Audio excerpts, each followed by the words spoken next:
The Cold War was filled with civil wars and revolutions, and normally those civil wars would see the US-led West on one side with the communist world on the other. But when the Nigerian Civil War kicked off in 1967 and saw this region break away as the Republic of Biafra, the sides were much less clear. The Nigerian government was backed by the UK, the USA, sort of, the USSR and Israel, whereas Biafra was backed by the People's Republic of China, France, and also Israel. And given that both sides were such a confusing mess, this raises an obvious question. What on earth happened? Why did the Nigerian Civil War have such weird sides? So, like many conflicts in Africa during the Cold War, the roots of the Nigerian Civil War can be traced back to the end of colonial rule there. Nigeria gained its independence from Britain in 1963, and it was a very diverse country made up of many different peoples, whom Britain clumped together because it made the map look nicer. In the north, the largest region in the country, the House of Fulani people were dominant, and they were the ones who made up the majority of Nigeria's military and were predominantly Muslim. The Yoruba were the largest group in the southwest, and they were the wealthiest, and their region housed Nigeria's current capital. And the southeast was mostly made up of the Igbo people, whose land was home to much of Nigeria's massive oil reserves. Long story short, after Britain left, the three groups couldn't decide on where the capital would stay, how much autonomy everyone would get, and who would be allowed into the army. In 1966, there was a military coup, shortly followed by a counter-coup, and honestly, a lot of people were purged. Ethnic violence exploded and hundreds of thousands of Igbo people fled to the southeast, and leaders there opted to break away in 1967. The Nigerian leadership didn't accept this, and so, civil war. So why were the supporters of each side so varied? Well, the main supporter of the Nigerian government was Britain, who, as their former colonial overlord, felt passionately about the well-being of the Nigerian state, and just kidding, it was oil. British companies controlled about 90% of Nigeria's oil production, most of which went to Britain, and if the Biafran Republic had gained its independence, it may have lost said oil. As such, the British provided lots of guns and lots of money to the Lagos government. The US government wasn't too keen on all of the murder going on, but it wanted to support Britain, which meant not really getting involved. And despite America's empathy for the Igbo, if Biafra seceded, it could have potentially led to other movements springing up across Africa. And civil wars tended to see communist support rise, which meant that Biafra would get no help from the USA. Like its rivals, the Soviet government also supported Nigeria. Not for any moral reasons, but for political and economic ones. The Nigerian government was looking for some planes, which the USSR certainly had to spare, and since Britain had refused to provide them, that meant that there was money to be made. It was also hoped that help in the Civil War would improve relations with Nigeria, which was one of the most influential nations on the continent. However, the Soviets had to be smart about their support, since if they became too influential in Nigeria, they knew that the Americans would get involved. As such, they pressured Britain to provide more military aid by threatening to do it themselves if they refused. This was a bluff since they didn't actually want to do this, but it allowed Britain to believe that they were fighting communism in Africa, when in fact their continued support was keeping the United States uninvolved by making it look like that the Soviets were failing to win influence in Nigeria.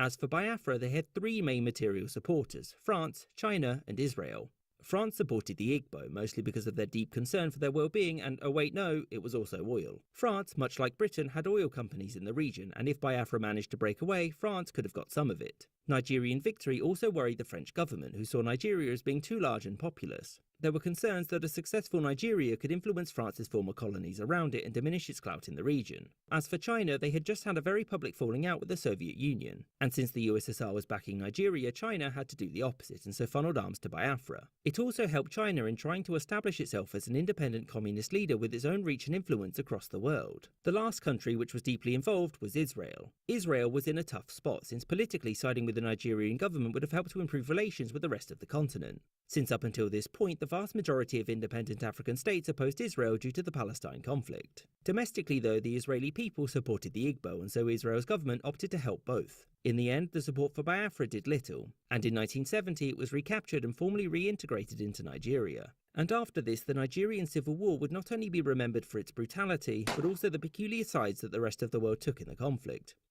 I hope you enjoyed this episode, and thank you for watching, with a special thanks.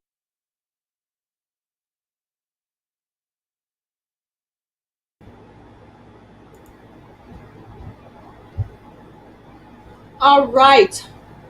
Shalom and welcome back again to another edition to News, Facts, and Comments. I am so glad that you guys are with us today.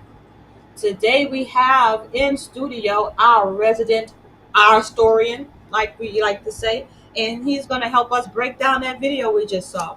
And that was a brief synopsis of the history of the Biafra. We're going to talk about a history of a divided people today with our special historian, Mr. Haki Shakur. How are you today, sir? Free to land. I'm good. Pretty good. Free to land. So I know that was a 4-minute clip. But did they do a good job, brother? Did they do Biafra situation justice? Yeah, I mean, it pretty much, it pretty much summed up a lot of what led up to where the status of Biafra is today. It did pretty good. Okay, all right. So let's start with where we are today in Biafra, and then we're going to work our way back to figure out how we got where we are today. It's a very interesting story, and I think that Afro descendants here in the land should definitely pay attention to how things turn out in the future for Biafra. So go ahead, my brother, without further Right, ado. right. Yeah, that's very important because being that the Biafran people are uh Igbo people, that's a big connection to us here in the United States of America, the new Africans in the United States of America.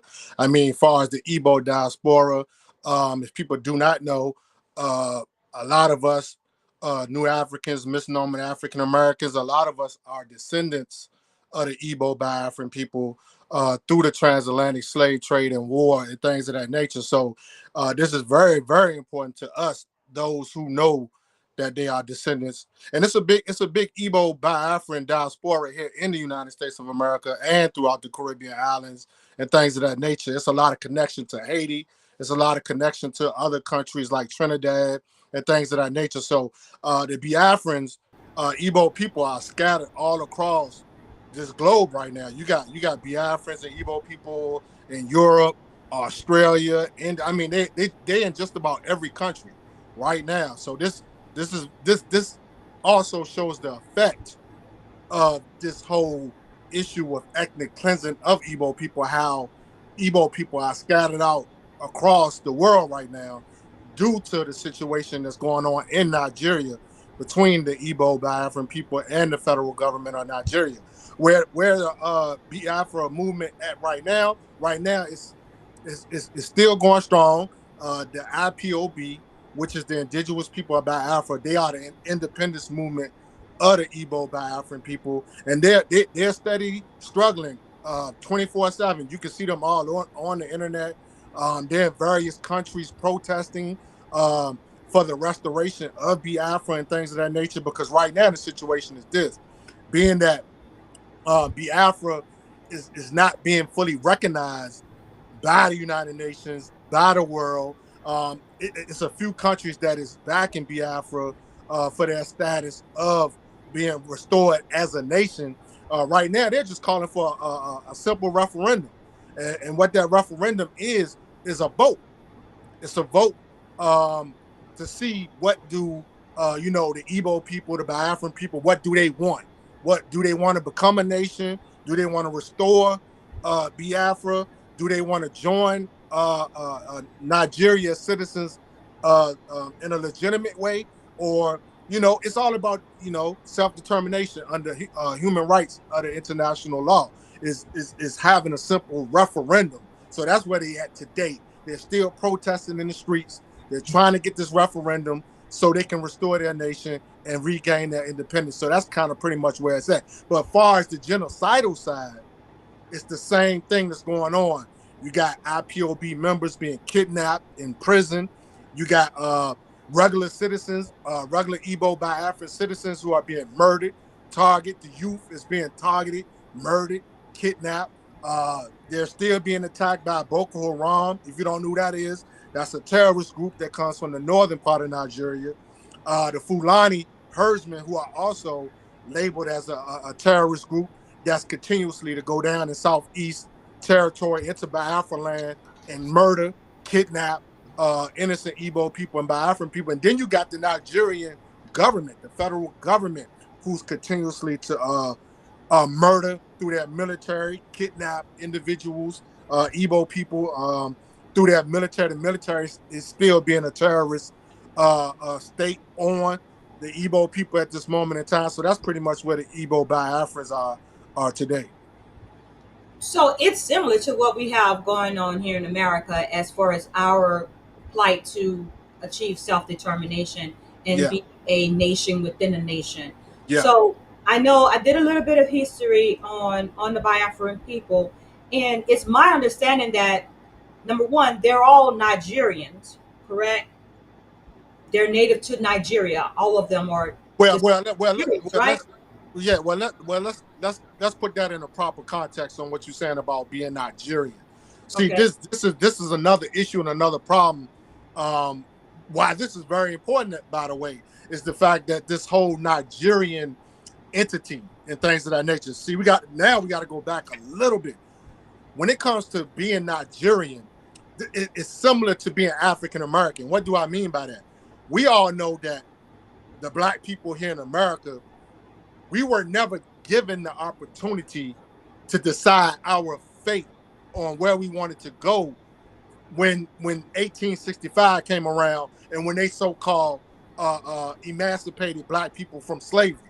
All right, so we never got that choice to decide where did we want to be African Americans, did we want to go back to Africa, did we want our nation of our own, similar to what's going on in Nigeria. Nigeria is a pseudo nationality, just like the African American nationality is pseudo. It's not legitimate. It's not legal. And what I mean by that, these are nationalities that were forced on individuals, nations, and tribes of people forcefully. They wasn't accepted willingly by the people. The people didn't decide to become Nigerian. You see what I'm saying? Just like the Igbos, the Yorubas, the Hausa, Fulani. Well, that's a different story when it comes to the Fulani and the Hausa, because they're kind of behind this whole Nigerian pseudo thing with the identity of being a Nigerian and all those type of things. So what I'm saying is that Nigeria was created by the British Empire. So let's just put that out there. The name and everything, the identity, Nigerian, the territory being called Nigeria was labeled by their colonizers, the British, the Lugars. If people know who the Lugars are, the Lugars are the family who headed the operation of the British Empire to colonize that area in the early 1900s. And so when the Lugars came into that landmass, which was not called Nigeria at first, this was a landmass that was split up between kingdoms, tribes, and various ethnic groups. So it wasn't even called Nigeria at that point in time. Nigeria comes from Lady Lugar. Lady Lugar was the lady, the European British lady, who named the landmass Nigeria. And so this is when they bunched up all these ethnic groups in these kingdoms and things of that nature and started calling them Nigerians. So So that's when you're saying British rule, that's during the time of colonization, correct? yes, exactly. Like Okay. if Okay. I would advise people to do this. Go back to the Berlin Conference of 1884. So when you go back to the Berlin Conference of 1884, if people don't know what that is, this is when the European nations, various European nations like Britain, Portugal, France, France. Spain, and various other European nations, they held a Berlin Conference in 1884 to split up the continent and to create borders and to create colonies of their own to exploit the land and all these type of things and things of that nature. So basically, the Berlin Conference is where all this started to originate from. And when we get into the early 1900s, this is when British really put their colonization down on the landmass that you know today as Nigeria. So the Nigerian identity and the Nigerian nationality, Igbo people don't agree with that. Yoruba people don't agree with that because that's not what they accepted. You see what I'm saying? So they don't like being called Nigerians to a certain degree because they know that's a colonizer's nationality. And so all of this is about identity, right? So the war is basically say about an identity crisis. Those who are rocking with the Western powers are wanting to be known as Nigerians. Nigerians, They want to be and Nigerians. and even though they are indigenous to that land and they were there before the colonization, they still want to be known as Nigerians because they want Yes. to be aligned with the Western powers. But Yes. then you have the tribes, the Igbo tribe and the Yoruba tribe. They want to maintain their identity as a nation, Yes. Igbo, as an Igbo nation, right? So Yes. I do remember at some point in time in the history, Igbo people were separated and were operating independent of Nigerians, Yes, correct? yes, Can you tell us about that time and period? yes. People got to realize, like I said, before they split up the continent into colonies and things of that nature. But I'm gonna speak specifically on the Nigerian territory. People got to realize that whole landmass at that point in time was split up into certain. You had certain, like I said, you had certain ethnic groups, certain tribal nations, and you had kingdoms. If people remember, at that point in time, you had kingdoms. Like you had kingdoms like the Oyo Kingdom, the Ifa Kingdom, the Igbo Kingdom called Neri. Then you had the Hasu Fulani kingdoms in the northern part of Nigeria, which was Islamic kingdoms. So at that point in time, these kingdoms were self-governed. They wasn't governed by nobody else. They was governed by their own people. So specifically the Igbo people, they had their own governance and democracies at that point in time. And this was going on all through like the periods of time, I would say and people don't even realize this too. People don't even realize that the Biafra nation and the Biafra name was in existence before Nigeria got its name. It's on the Right. colonial maps. If you want to do the research, Google the colonial maps of Right. Nigeria landmass. And when you pull up the colonial maps, you will see where Biafra was already a nation. They already had its name and everything. So they were operating independently before the British Empire totally colonized that land. So now, why can you tell us why the Nigerians are committing genocide on those who are identifying as Igbo people?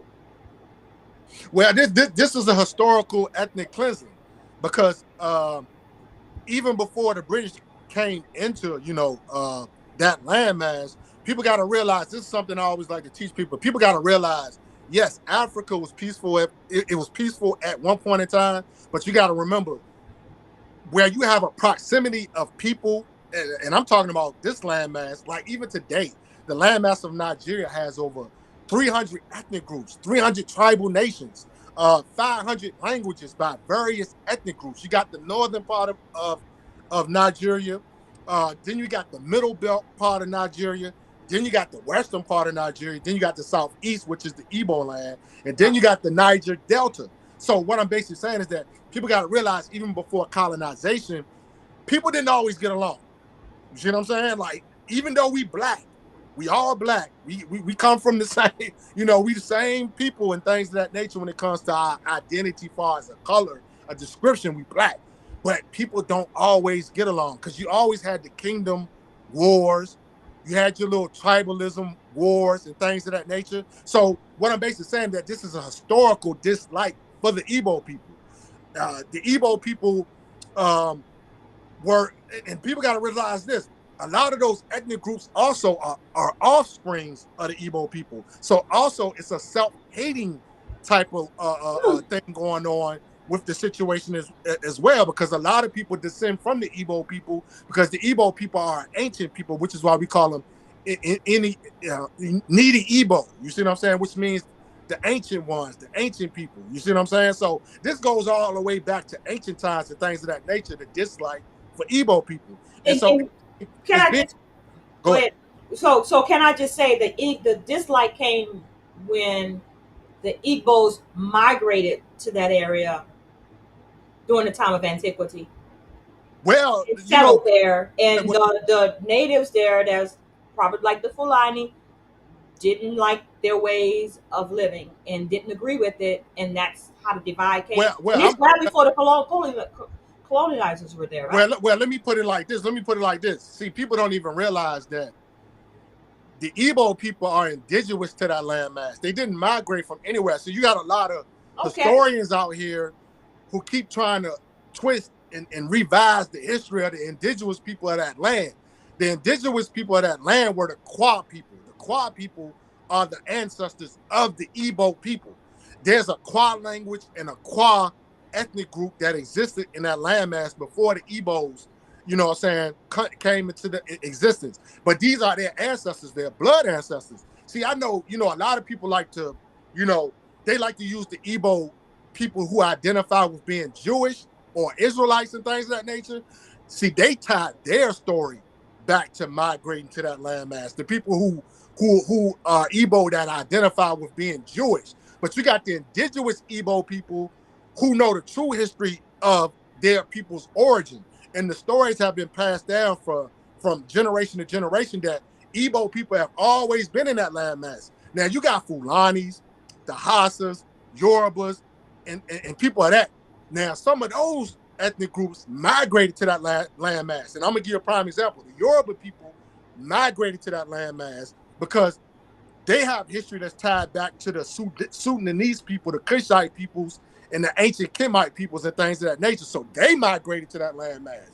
But the Fulanis and the Hausa people and things of that nature, they come from more of a nomadic Islamic background. You see what I'm saying? So being that they are Islamic, this is where the disagreement came in with the Igbo people, because the Igbo people are traditional people. They practice their traditional spirituality and things of that nature.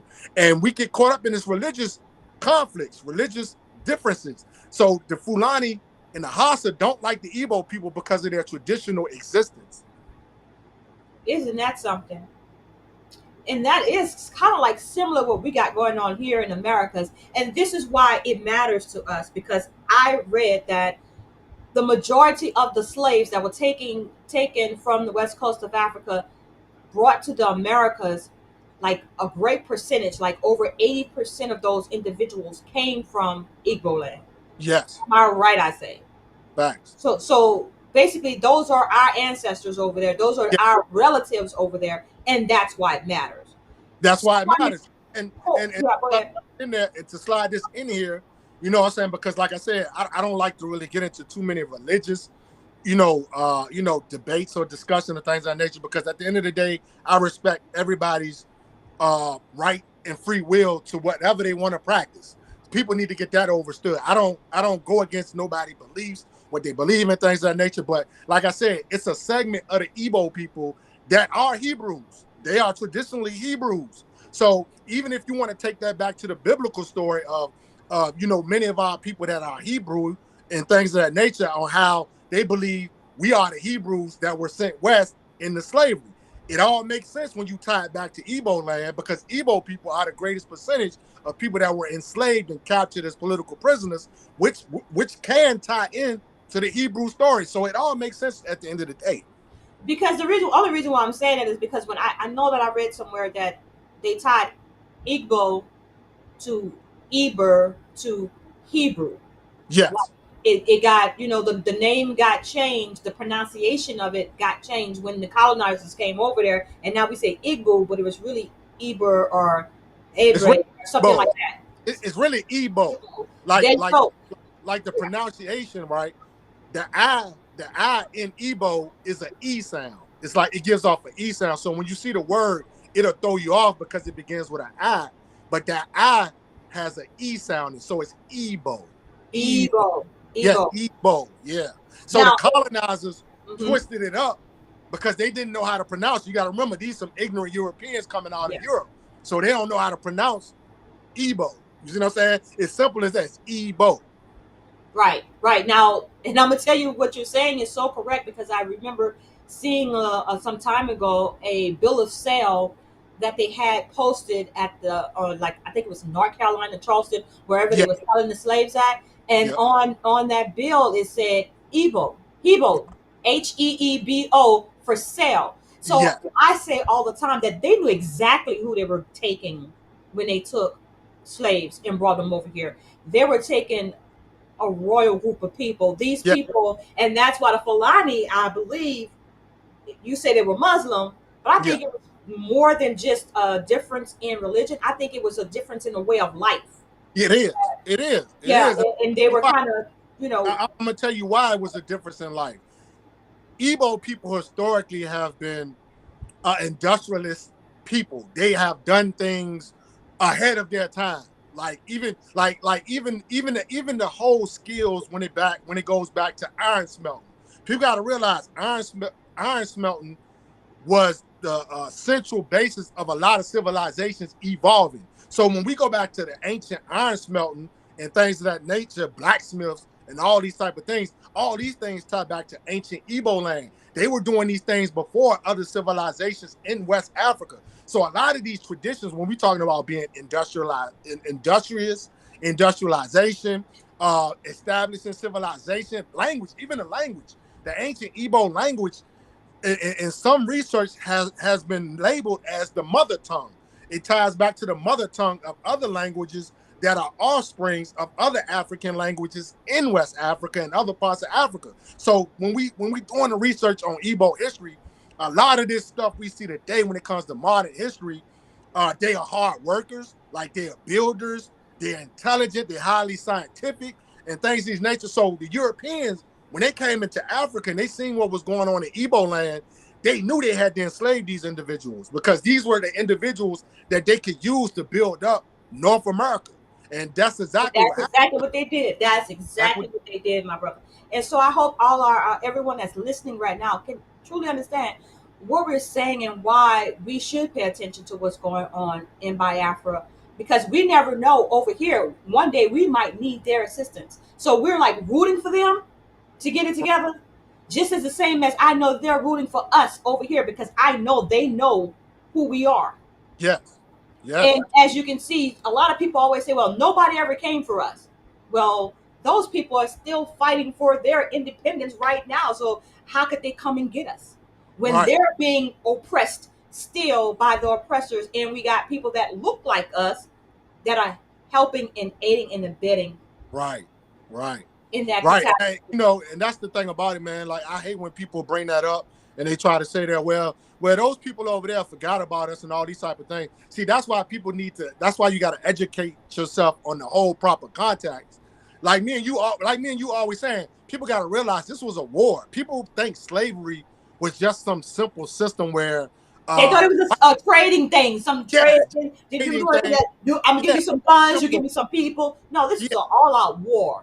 Yeah, you know what I'm saying? Is what it was. And being the fact that it's an all-out warfare, you being attacked 24/7, 365. I'm talking about from various methods, strategies, tactics, in ways of colonizing the people. And I hate to say this, but the highest advanced way of enslaving people today is through neo-colonialism, where now you got a black face on white supremacy. And this is pretty much, like I always tell people, Nigeria, I would say Nigeria and a few other countries, right now, they are the highest examples of neo-colonialism because you're looking at black faces on white supremacy who are oppressing and genociding other black folk. You see what I'm saying? And this is why Africa can't advance. This is why they can't move forward, because the white man ain't got to do the work no more. He ain't got to do the genociding no more, because now he got neo-colonialist Negroes in high positions in Nigeria, keeping these people oppressed.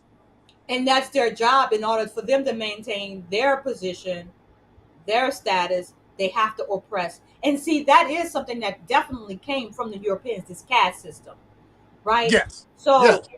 So tell me about, what do you think about ECOWAS? Should they go in and try to bring some peace? To be honest with you, the ECOWAS, they're kind of shaky too. Like, just like the African Union, these organizations were founded and supposedly built on being legitimate, you know what I'm saying, democracy for African nations. You see what I'm saying? To push the European colonizers out and try to, you know what I'm saying, reestablishing, taking care of our own people. Like the great Kwame Nkrumah stated, like, we're supposed to be taking care of our own. But unfortunately, as it always goes throughout history, these people are bought out through money, through riches and things of that. You know what I'm saying? Materialism and to be on top. You know what I'm saying? Let's just go ahead and put it out there to be on the top of this society and to live good and all these type of things, to where they forget the values, they forget the principles on why these organizations were created. The African Union today supposedly supposed to be the African United Nations, but it has never evolved to that. ECOWAS supposed to be the economic foundation and the economic United Nations of West Africa. But as you see today, they have been infiltrated. You know what I'm saying? They have been bought out by the They've been European nations. compromised. They've Yeah, been compromised. they've been compromised and bought out by European colonizers, and they're still doing the dirty work for Europeans. Right. Right. So I just put it to you like this: at this point, you can't even really trust these organizations. You can't even really trust the United Nations, because the United Nations will sit back and tell you that these are violations of human rights. These are violations of self-determination of a people. This is breaking international law, but they don't intervene. You see what I'm saying? That's the same thing. The only thing they do is provide aid at times. But I mean, that's good, but aid ain't gonna stop the killing. Aid ain't gonna stop the genocide. Aid ain't gonna give these people their human rights to self-determination. You see what I'm saying? So the Nigerian government are those powers, those people that's, being puppets for the Western society. They are trying to squash the Igbo people's voices Right. in their demand to separate from them. They just Yeah. want to separate it. Am I correct?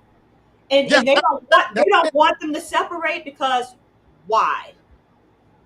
they don't want them to separate because this is going to go back to the foundation of the whole Biafra and Nigerian Civil War.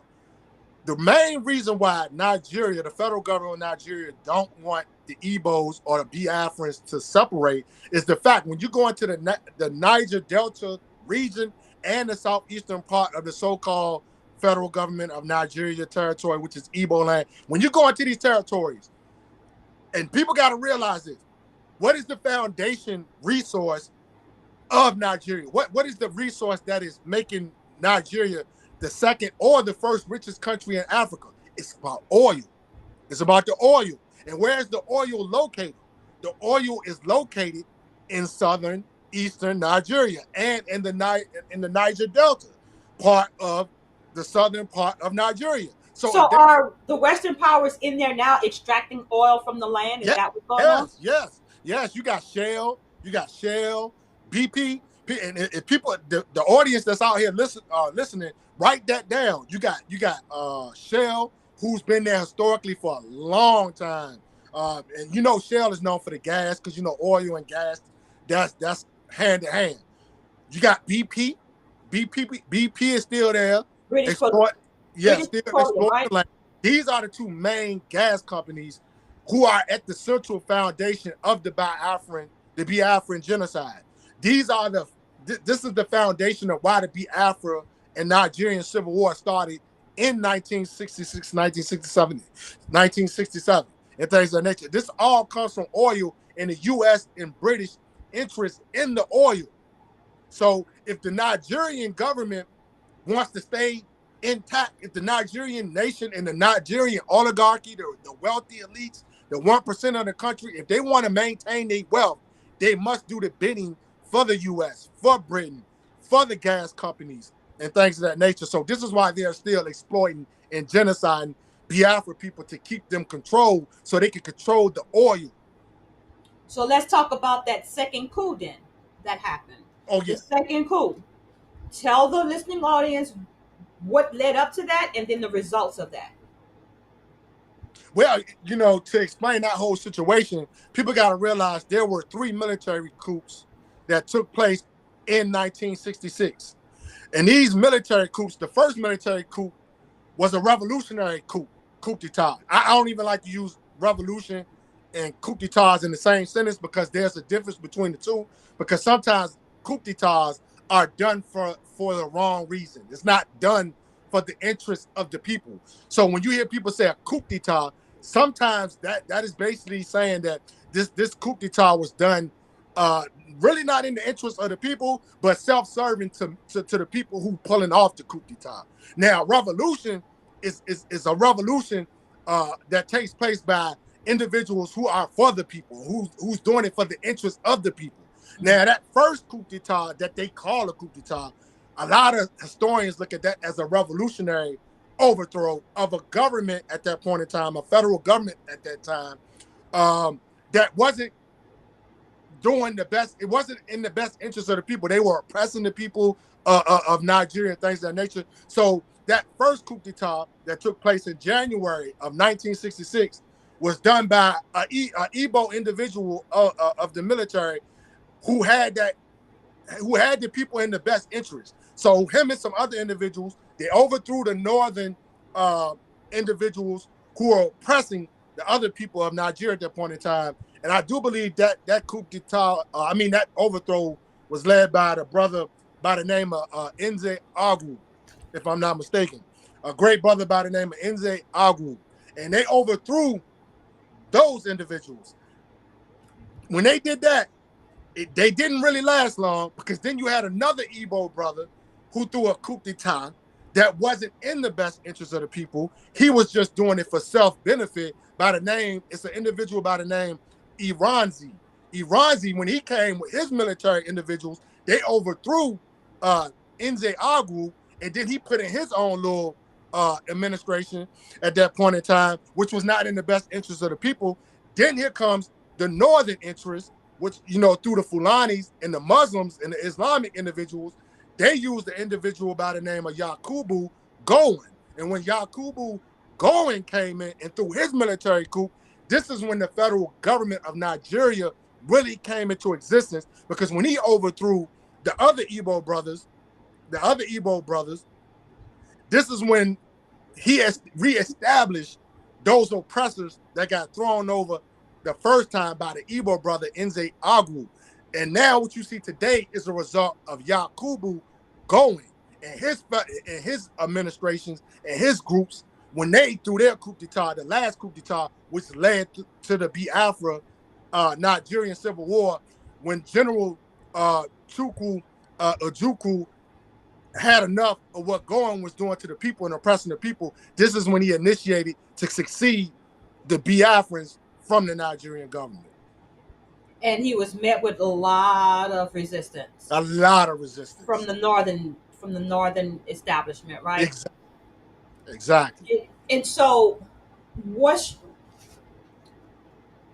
can we do over here in the Americas to help our brothers and sisters over there? Pretty much do what I do. You know what I'm saying? Like, we got to educate. First thing, educate. We got to educate people on the history of this whole, situation with the oppression of Biafra, and not want Biafra to be restored as a nation, and not want to give these individuals their sovereignty and their rights to self-determination and things of that nature. I feel like it's our duty, especially when we're talking about being related to these brothers and sisters, because many of us here in North America, these are our real true blood brothers and sisters. You know what I'm saying? And people got to realize that this is a historical, alliance with these brothers and sisters, because we had, even during the Black Panther era, in the 1960s and the 1970s, the Black liberation movements, the Republic of New Africa, various organizations and Pan-Africans were always fighting in solidarity for the Biafrans, always was bringing awareness to our people here in North America on that. We need to be there for our brothers and sisters, because these brothers and sisters are being oppressed, genocide, murder. And people got to realize this. Over 6 million, over 3 million to 6 million of these Igbo brothers and sisters were murdered during the Civil War. Yeah. Starved to death. Like what you see today going on in Palestine, this already happened in our ancestors' land, in Igbo land, in Biafra land. 3 to 6 million brothers and sisters murdered, cut off from food, cut off from resources by the federal Nigerian government. And the majority of these individuals, they were kids. These were kids. I always like to tell people, when y'all used to see like these children that were dying from starvation and disease and hunger, and they used to plaster them all over the American scenes and things of that nature. The hunger campaign. Yeah, the hunger campaigns and all these things. People didn't even realize that was the Biafran War. They don't even realize that were evil. Yeah, I didn't put the two and two together, right? Yeah. Until just now when you said it. Right. So I'm thinking, those were children in Ethiopia. Yeah. That's my first thought when I see starving children. I always think Ethiopia, but I think that's the way the Western world wanted you to think of it, as only people in Ethiopia started, and we never even heard of, when I was growing up, Biafra. Right. We heard of Nigeria, but never Biafra, Yeah, right? you never heard. Yeah, you never heard of Biafra, and And like you said, that was done. That was done by that was done by counterintelligence. Like you said, the media, the Western media, that was done on purpose through counterintelligence to hide what they doing over there, and we already know what they doing over there. They stealing the resources, colonizing the land, stealing the oil. So they had to use the hunger, the famine and hunger agendas of Ethiopia and all these other type of places, and to show to the people in America, oh, they just hungry, they don't have no food, so you shouldn't get they don't know how involved. to govern themselves. Yeah, they don't know how to govern themselves and things like that. People got to realize these were all distractions to take away from the people in Africa who were fighting for self-determination, who were fighting for nationhood, who was fighting to keep control of their resources, their land, and all these type of things. See, these are the things that imperialism do. They use the counterintelligence to fool Black people in America. You know what I'm saying? To keep Black people from uniting with their brothers and sisters and things of that nature. It's all by design. It's all called social engineering, people. This is social engineering at its highest development.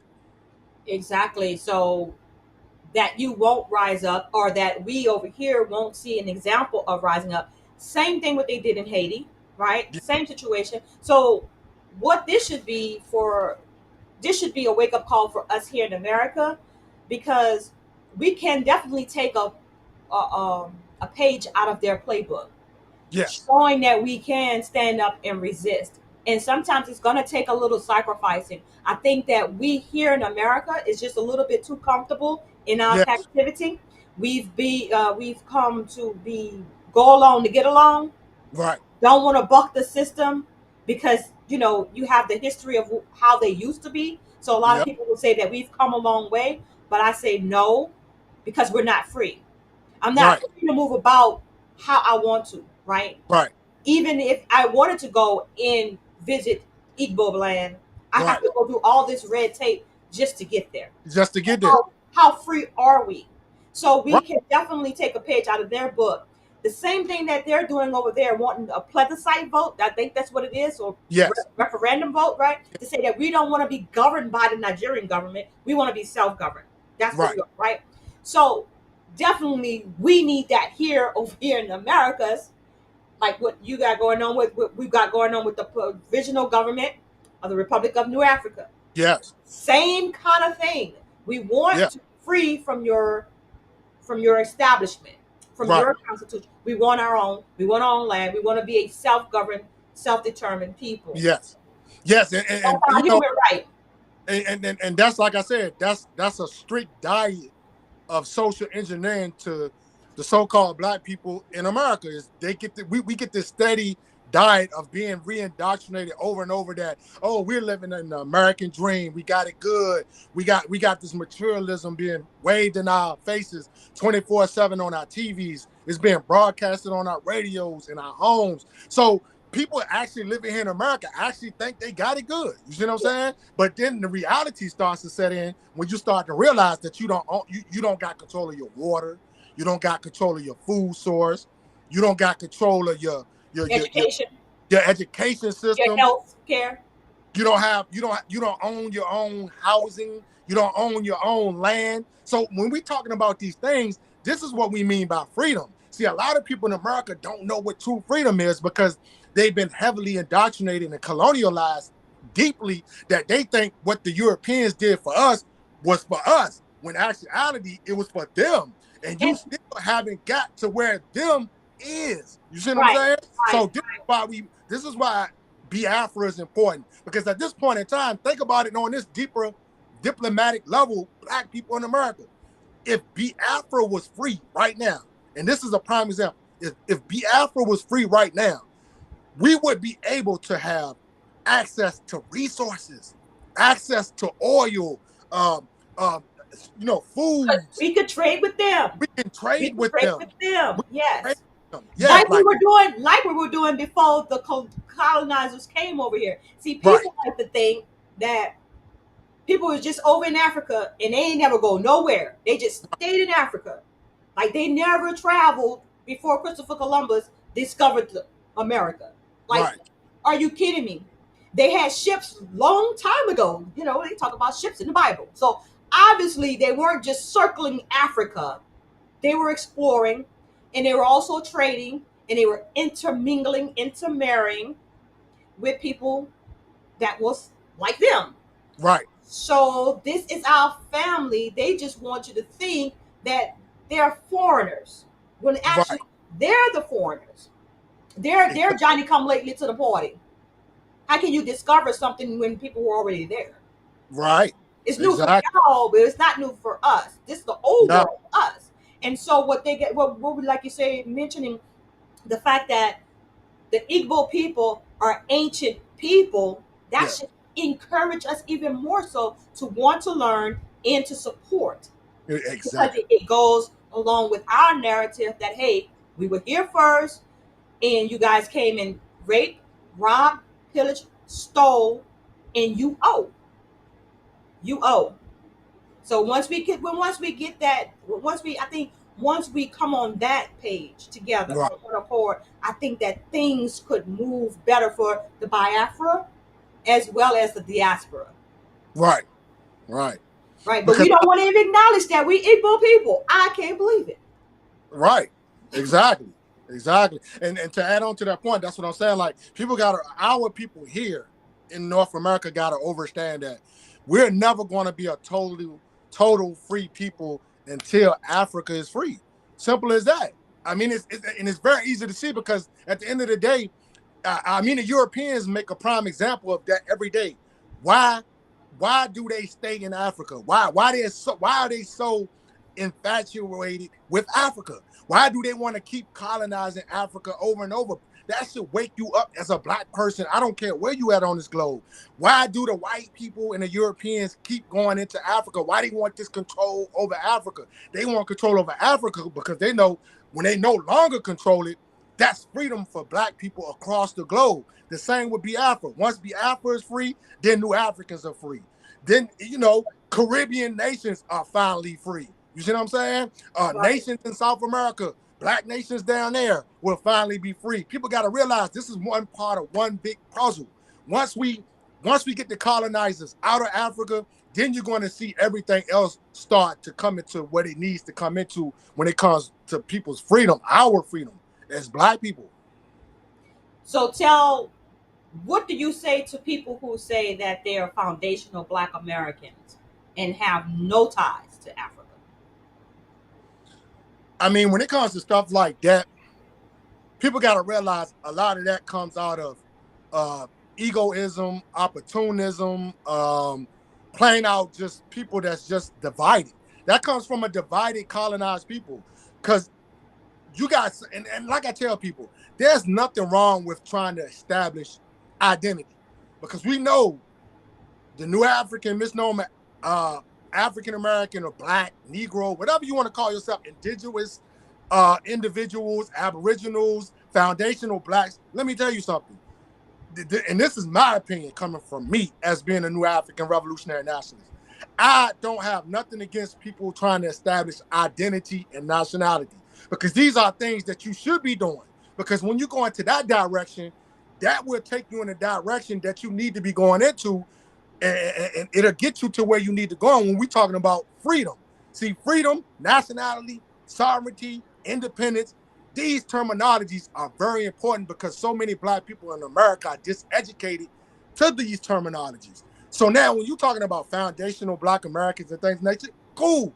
The part I don't like is when you continue to add the division factor in there. Because we can't afford to be divided because you're falling right into the white supremacy plan. The Right. white supremacy wants you divided because if they keep you divided, they keep you colonized. They keep you conquered. Because you want to know why? You're always going to be at the bottom of classes fighting with each other, exterminating each other, genociding each other. Like right now, you know what I'm saying? Internal, it's like like I always try to tell people, it's this internal situation that we can't seem to get out of, which is being turned against ourselves.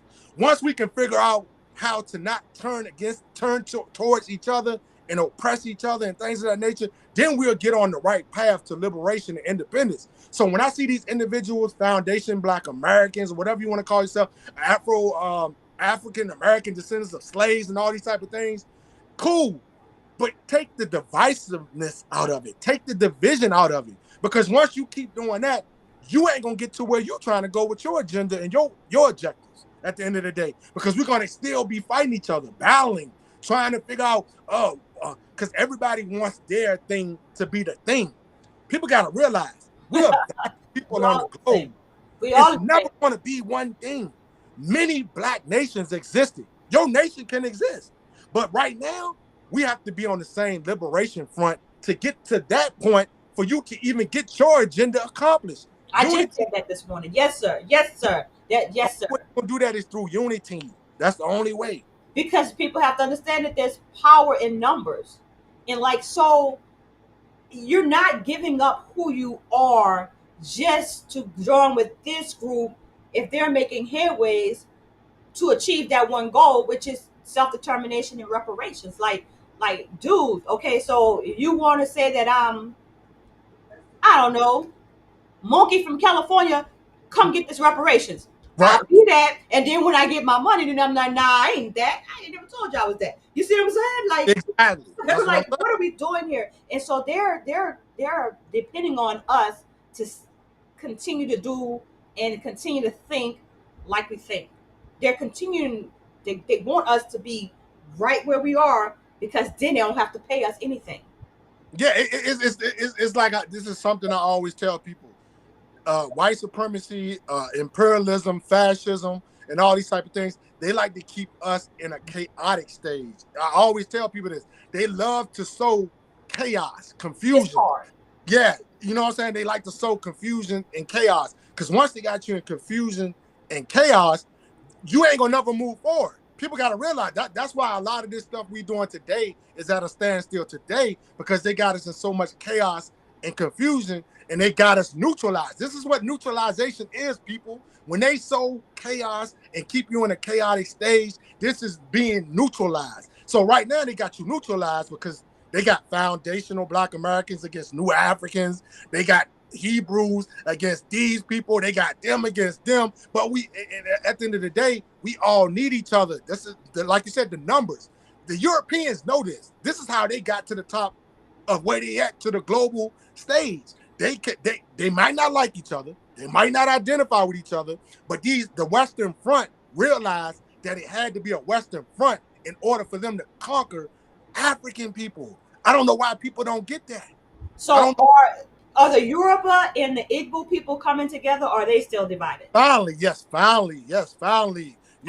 you got the Yoruba people who are actually struggling and fighting for their self-determination. They're trying to bring back into existence, which is their nation, which is Oduduwa nation, which is the Yoruba nation that was broken up when the British came into that landmass as well. So now you got the Yoruba and the Igbo people coming together to try to struggle and fight to free both of their nations. And it's at an all-time high when it comes to Yoruba and Igbo unity. I mean, they still got their little disagreements and things, but right now, no, they are on one page struggling to get back to their self-determination and their sovereignty. They understand they have a common enemy. Yes, exactly. Right? And so that's where we need to be at, right? So that's why I said we need to be watching how the Biafra is moving. Yes. Take a page out of their book and duplicate it over here. Yes, and most important thing, I want Black people in America. I want y'all to establish relationship with these brothers and sisters, like, because they got a worldwide movement when it comes to the internet. Like, if you go on the internet, man, BIAFRA is like one of the heaviest, and I would say outside of that Palestine stuff and these other, man, I'm talking about BIAFRA been putting this thing down for like the last 20 years. I'm talking about heavy presence on all fronts, whether in the streets, the internet, things of this. I'm talking about, man, they are so unified that we have to take a page out their book. Like they got this technology on lock. They spreading their propaganda through news medias. They got media on lock. Like, man, I'm telling you, if you online, I know you've seen BIAFRA people. Like, they're heavy. They heavy online. So, like, I would advise y'all, please establish a relationship with our brothers and sisters from Biafra land, man. And once we get that unity with them, man, I'm telling you, we're gonna help each other, and we're gonna get to where we're trying to get to when we're talking about these goals. Yes, sir. That to me is the ultimate goal, right? Allies, like, we cannot. I was listening on TikTok today, just listening random room, right? And I heard your young lady say nobody came for us, so Yeah. why should we be concerned about them? Nobody came for us. I understand that's coming from a place of hurt. I Yes. really do. But when we done hurting, the reality is we are not that strong in numbers here to go at it alone. It's simple as that. Simple as that. And this is Especially why, when we divide it. You yeah, know? this is why I don't like all the divisive division stuff that the foundational Black Americans got going on, trying to say that we're not the same as our brothers and sisters in the Caribbean islands. They're even sowing division between us and our own brothers and sisters in the Caribbean islands, in Haiti, in And this South is the America. thing. And this is the thing that gets me, is that those same individuals do not understand that we were trading with our brothers and sisters in the Caribbean, in the South Americas, before they were born. So Exactly. how in the hell you gonna go and just rewrite the whole relationship based on how you feeling, all up in your feelings right Yeah, now? how you feeling? Yeah, And it's when very, you don't, yeah, either you don't know the history, or you just that ignorant. Ignorant just means you don't know. exactly. Or you playing a game to go along with the Western power to keep us subjugated. A pawn on the chessboard. And if you are doing that, I I will put everything on it. You're being paid to do that. Yes, most There, definitely. COINTELPRO ain't never went anywhere. It's on steroids 2.0, and like you said, they're using these, how you say, neo-colonialist people that look Yeah, like us. neocolonialism. Neocolonialism is what Kwame Nkrumah uh, uh, dissected and put down scientifically to understand that he saw what was coming with these individuals once they get hypnotized by materialism, money, gifts, Yes. and this luxury lifestyle. He said that this was going to be the highest stage of imperialism once we reach neocolonialism, which is the blackface on white supremacy and global fascism. So how true is it that there are actually some Igbo people in North Nigeria helping to oppress their people? Is that Yeah, true? that's I very heard. realistic. That's very realistic because you got to realize, like I said, the Igbo people are scattered all across Nigeria. They are. This is the thing people get confused. Igbo Biafran people are not just centralized to southeastern Nigeria. No, you got Igbos in northern Nigeria, in Cameroon, their neighbors. They in that area. They in Guinea. They Igbo people are scattered all across West Africa and Africa. Period. But yes, they are in northern Nigeria because at one point, with all these conflicts, the terrorism and all these type of things that was going on, the tribalism, a lot of Igbo people were forced into like northern Nigeria at one point in time for safe haven. They went there for safe haven. And when some of those individuals went to northern Nigeria for safe haven, unfortunately, they were compromised. And when they got compromised, they started doing the bidding of the Fulani people and terrorists and things of that nature of the jihadist Islamic State of northern Nigeria. So yeah, they're being paid by the federal government of Nigeria to help exterminate and ethnically cleanse Igbo people. Yeah, their own brothers. Yeah.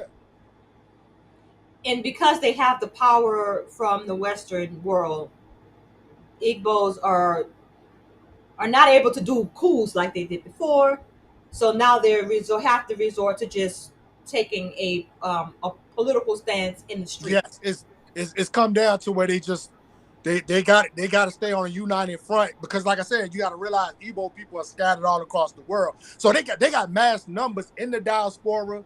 They got mass numbers in Europe, Australia. So, but the key to their power is that the reason why they have such a powerful political stance is the fact they're unified. It's the unity. Like they not separate. they're all together and they all move and operate strategically and methodically on the same page. You see what I'm saying? So when you seeing them all over the internet, all in the streets, I mean, they're in the streets heavy, active, all across this globe, heavy, even here in America, like in the DC, DMV area, Virginia. My brothers and sisters out here, heavy. We got a Biafran movement right here in this area that's heavy.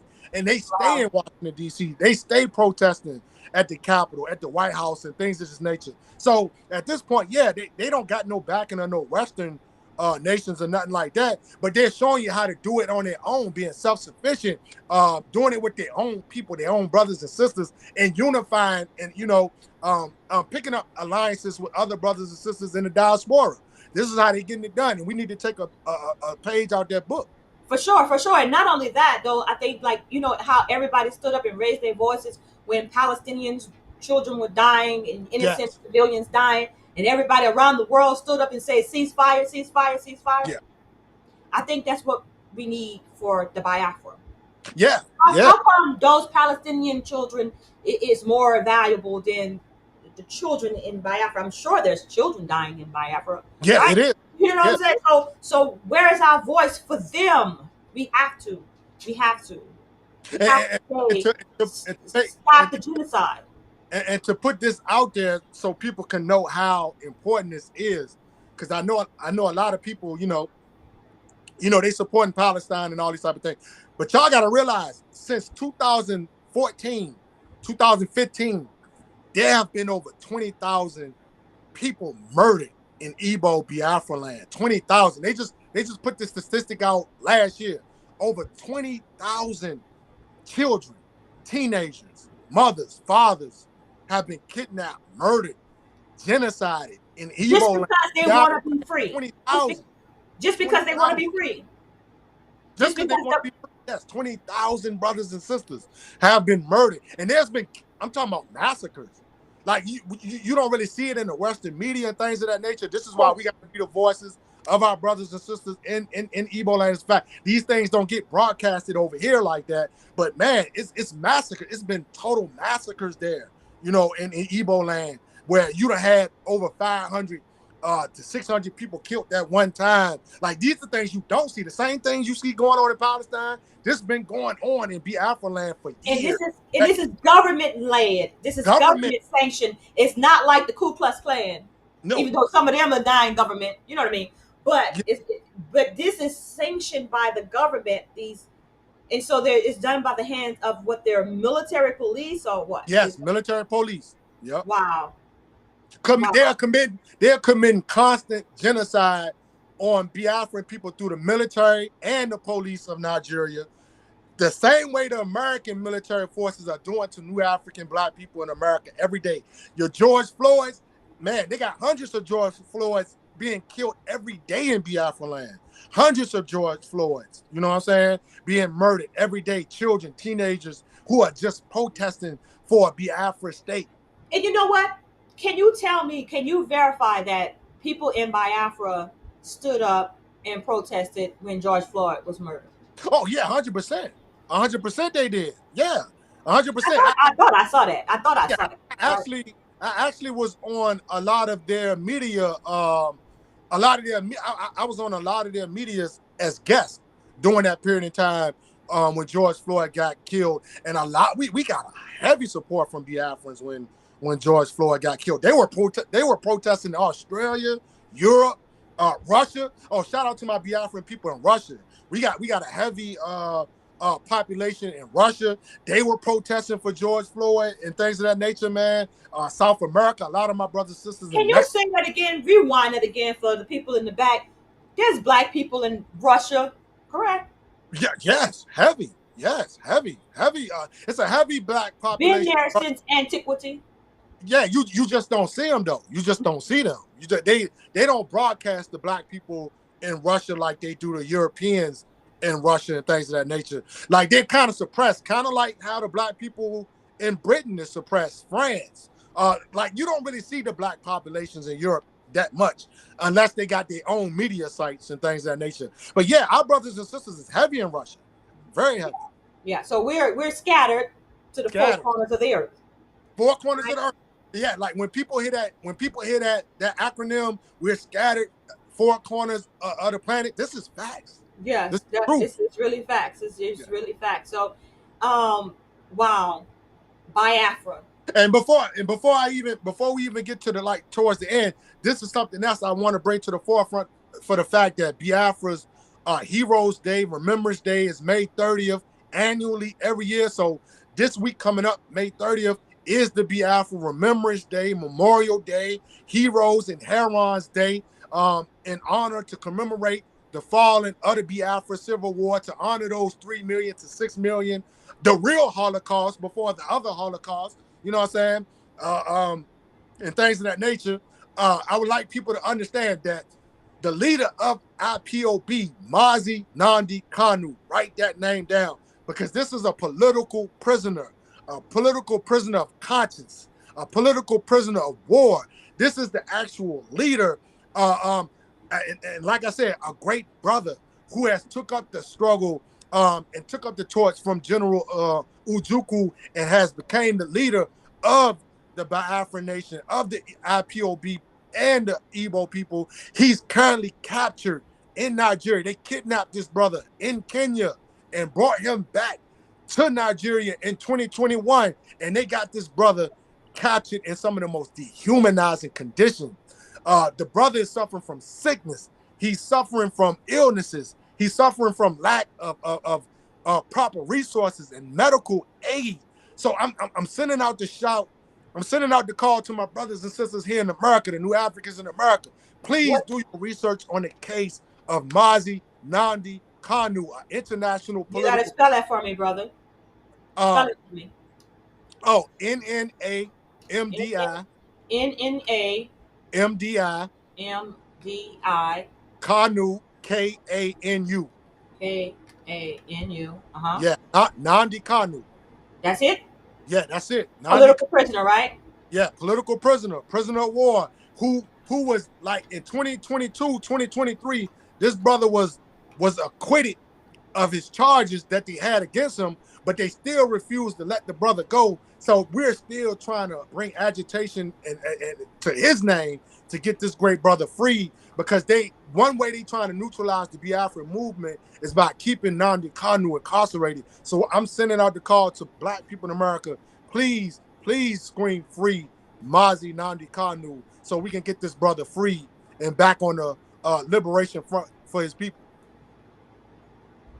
Thank you for putting that out there like that, my brother. Yeah, and there, I see you all the time on IG. For everyone that's listening now and may listen later, please follow our brother Haki Shakur on IG. It's the New African Broadcast, right? Channel? Is Yeah, that New Africa History Channel.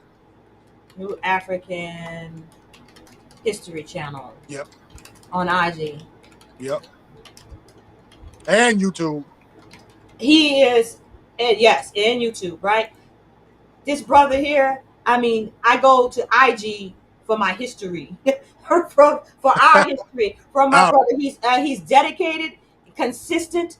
Every day I learn something new about us, our people, whether it be over there in the motherland or whether it be here in the Americas, and our political prisoners. I love how you people. I never even knew all these people were still locked up behind the oppressive nature of these heathens and these Europeans here in its land. It is so appalling. What they've done to us is documented, including this government, right? Right. And it's like a slap in the face when they tell us, oh, we need to study. We need to study reparations to see if y'all deserve it. Right. That's humiliating, disrespectful. And then now in California, they're going to make them go through some type of litmus test to prove that you are a descendant of slave. Yes. Disrespectful. Right? So what if I'm not a descendant of slave? A slave, right? Have I been discriminated against in this land? Did my, ancestors have to go through Jim Crow, even though they weren't slaves? They went through Jim Crow. Right. They went through redlining, right? They went through the Code of War, right? The Black Code. Yep. So we don't get nothing. Even if you wasn't enslaved, you still was oppressed. Slavery never ended, though. Slavery never ended under the 13th Amendment. The 13th Exactly. Amendment, the 13th Amendment in 21st century slavery is alive today because what they told you. They said slavery didn't end unless you committed a crime. And once you commit that crime, you are now being reestablished as a slave. You see what I'm saying? That's it. This is where the prison industrial complex come from. It's an extension of plantation slavery. People got to realize that. So when they talking about slavery ended and all these, like, no, it didn't. Like you just said, the Black Codes, Jim Crow, the BIAFRA is still alive today. This is what we call genocide. The genocide never ended. The genocide continues. That's why they can shoot us down in the street like nothing. Yeah. Like it's nothing. Yeah. Like nowhere else in the world but nowhere America. in the world. Nowhere in the world. But you see people constantly murdered by the military police forces like they are of the United States of America. Every day, a brother just got killed. It's a couple of brothers that just got killed by police. Every day. It's every day. And I try to tell this, I try to show this to my brothers and sisters also in Biafra land to let them know that they're not alone. Like, and they see it, they know what's going on. We being murdered every day in America, just like the people in Palestine, just like the people in Sudan, Congo. No matter where we at on this globe, we've been West Pupa. You know what I'm saying? All these places, we're being murdered every day. Part of the agenda, because they know that if we rise up, if we unite, if we all are on one accord as an Igbo nation, it is over for them. It's over. Yeah, it's over. It's over for them. So I'm so glad, my brother, that you came today and you spoke on nation. Right. Because our people need to understand that we are a nation of people. The Creator deals with nations of people, right? So we can't continue to be this over here and then this over there. Where's our nation? Where's our nation? Exactly. You know what I'm saying? Like people, we can take this. I don't care what part of historical aspect or context you want to put it in. You want to go biblical, you want to go religious. Nations have always existed. You know what I'm saying? Even through these religions, they talk about the nations of peoples. Yes. In the Bible, it's nations of peoples. So I don't understand how you can be a part of these denominations and you leave out the political aspects of denominations when they got political aspects all through your biblical texts, all through your Islamic texts, they all through your denominational texts. So this is why I'm trying to get our people to see like nation. You know what I'm saying? That's but just like you said in the beginning, what's going on in Biafra, they are not allowing these people to self-determine, to determine who they want to be. Exactly. That's a God-given right. That's a human right. Human right. Even like you said, the UN acknowledges that. The UN has acknowledged that people in diaspora in the Americas deserve to be self-determined. Yep. We just got to do it. We just got to not be afraid to separate ourselves. Right. Like the Igbo people are saying, no, we're not Nigerian. We're Igbo. We're the Igbo nation. Stand up for that. And to not see this as a bad thing. You got so many black people in America who still attached to Uncle Sam's breast. They can't let go of Uncle Sam's breast. You see what I'm saying? I hate to use that terminology, but I got to use that ABC terminology. So many black people in America can't let go of America's breast. You see what I'm saying? That they can't even see themselves doing nothing on their own. So this is how they got you again on the chessboard. You know what I'm saying? Is that you don't even see yourself doing this on your own. You don't see being on your own. It's kind of like a kid that can't leave the house. You can't leave the nest. You see what I'm saying? Like but then at the same breath, my brother, they're saying I'm the individual. You can't tell me who I am. I know who I am. Right. Do you really? Do you really? Are you trying to be some similitude of what you've seen? Yeah, we should be one. We should be one to come to a complete solution to this abusive relation to the American empire. Simple as that. This is what I always like to tell my brothers and sisters. We are in an abusive relationship.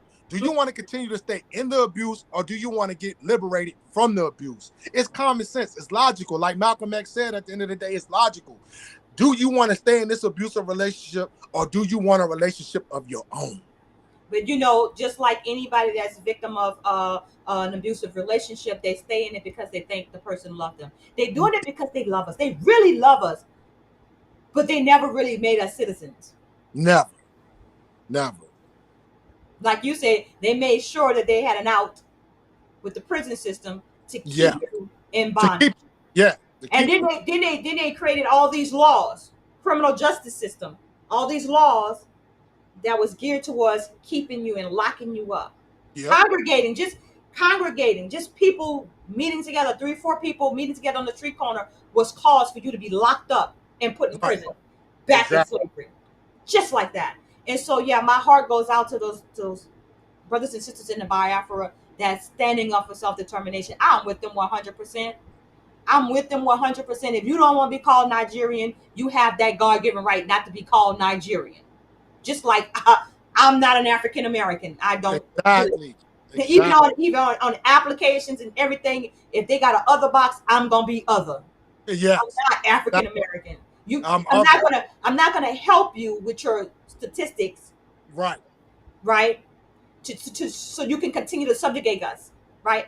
Don't count me in your BS. In other words, don't count me. Count me out. Right. Set apart. That's what we need to be, set apart. And when we learn how to do that, then I guess we can reach out and help our brothers and sisters over there. Until we get it together here, we can't help them. Exactly. You gotta help yourself before you help somebody else. So, my brother, what is your last word on this whole situation with you say Biafra? Am I saying it right? I say Biafra. I mean, people, a lot of people pronounce it both ways. Some people say Biafra, some people say Biafra, but the correct pronunciation is Biafra, because remember what I told you, in Igbo language, that I is an E sound. So it's Biafra. So you know, for people out there who want to know how to pronounce it, some people say Biafra because they don't really, understand the pronunciation when it comes to the I E sounds. But it's Biafra. Because even myself, even with my southern, accent, is like I get tongue-tied and I say Biafra. So it's Biafra, you know what I'm saying? So Biafra. But no, I just want to say, send shout outs to my brothers and sisters in Biafra land. I'm with you. I love you. We will continue to stand in solidarity with you from the New African Nation, the New African Independence Movement. We are with you. We're in solidarity with our brothers and sisters until freedom is established and liberation is established and your restoration is established. But yeah, May 30th, stand in solidarity with our brothers and sisters in Biafra land. It's a sit at home. It's a thing we do every year. May 30th, we don't do nothing. We stand in solidarity. We don't go outside. We stand in solidarity with our brothers and sisters and stand up and make a stiff resistance stance against the federal government of Nigeria and make the call. Give them a referendum. Give our brothers and sisters a plebiscite. Give them the human rights of self-determination to decide what they want to do. This is what we calling out for on May 30th. Stand in solidarity with our brothers and sisters so they can get this referendum. And also, last but not least, free Mazi, Nnamdi Kanu, and free all political prisoners of Biafra and New Africa. And that's pretty much it. Free the land by any means necessary. Hashtag free the land, my brother. And I do appreciate you. Of course, you're welcome to come back at any time. I got to think of another subject or topic for us to get into. You are awesome, my brother. Salute to you. Love you with the love of Yahuwah. Brother, I want you to be safe out there. Keep your head on the swivel, because you're very valuable and they know it, right? I appreciate that. I appreciate it. Keep doing what you do, my brother, and I want to bid you shalom. You too. Shalom. Well, there you have it, ladies and gentlemen. Thank you once again for joining me with another session of Sunday Rap Session with News, Facts, and Comments in conjunction with Major TV. Yes, that was very, very informative, and I hope you learned something. I hope you found a new compassion for our brothers and sisters over in Biafra. Whether you want to believe it or not, they are our brothers and sisters. And if they get free, if they're able to achieve self-determination, then most likely we will be too. So let's take a page out of their book and strive for unity the way that the Yoruba and the Igbo nation, Yoruba nation came together. We can do that here too. And then we can be strong enough to support them in a united front for all melanated people to be free from the oppression of the colonizers, European Westerners. And with that, I say thank you for watching. Take care of yourself and each other. Until next time, that's a wrap.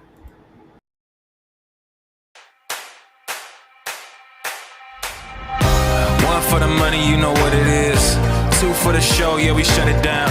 Three, just to make sure you ready. Four, let them know that we run this town. One for the money, you know what it is.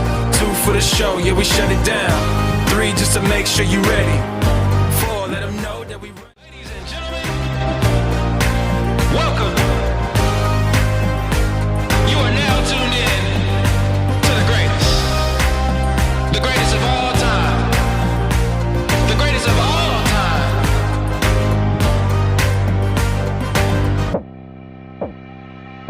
I'm gonna be better. I'm gonna be I'm gonna be better. I'm gonna be better. I'm gonna be better. I'm gonna be I'm gonna be better. I'm gonna be better. One for the money, you know what it is. Two for the show, yeah, we shut it down. Three, just to make sure you ready. Four, let them know that we run this town. One for the money, you know what it is. Two for the show, yeah, we shut it down. Three, just to make sure you ready.